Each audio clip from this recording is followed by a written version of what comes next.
My name is Andre Womack. To be honest with you, when I came to this place, I came broken. What I can share is that Andre comes from a single parent home. He experienced some very bad trauma as a child with his mother present, and that weight has carried throughout his whole life, and it's almost crushing. If you can imagine going through something so bad that you wake up in the middle of the night with nightmares, you can't be around people, like you don't like nobody behind you, beside you, nowhere near you.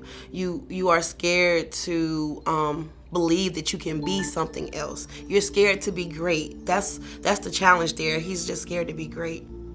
First, I met Miss Katrina at the Regency. She came to my room to do a little rounds, and I broke down to her, man. I began to let her know a little bit about myself.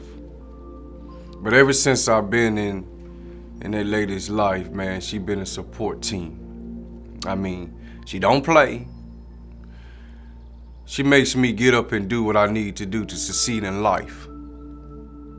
But she always there, always have a kind words.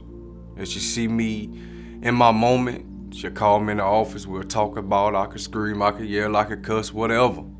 As a path case manager, I have several clients that I work with, and how I acquired those clients was by going out reaching to people in the community, in the woods, behind dumpsters, behind abandoned buildings, building rapport with them to show them that I'm not here to save your life, but I'm here to help you reach the goals that you want to reach, however small it is, whether it's just getting an ID or just getting some groceries or some clothes from Salvation Army. I'm here to assist you in those ways.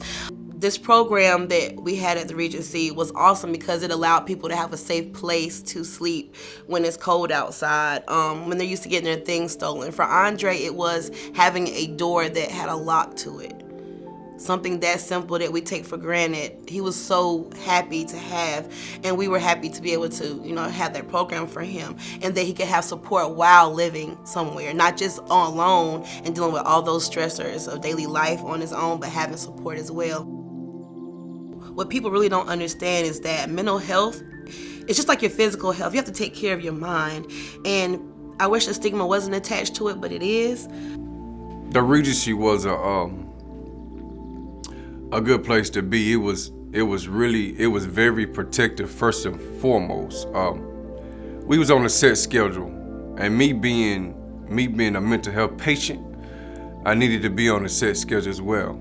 I mean, we knew that we didn't have to worry about finding somewhere to sleep. We didn't have to worry about finding a meal. We didn't have to worry about what time she would take our meds, because they provided that for us.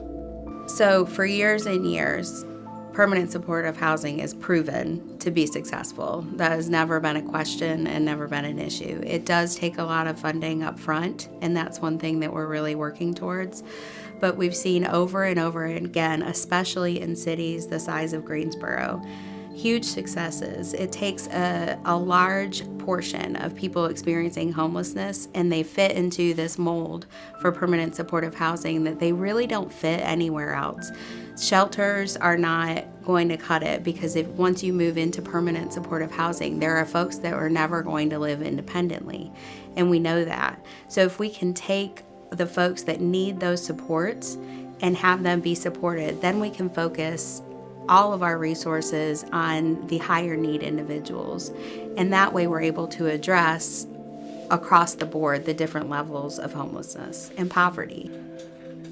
What the IRC means to me is a comfortable place to grasp your thoughts. A comfortable place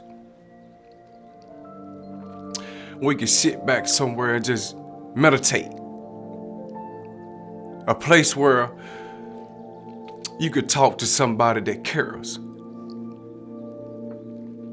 A place that you know that from 8 to 3 that you're comfortable, you protected. What the RC means to me is a place where I can shower, place where I can wash clothes, a place where I can conversate with people that's in my position, I still be struggling with self, with my mental health problems.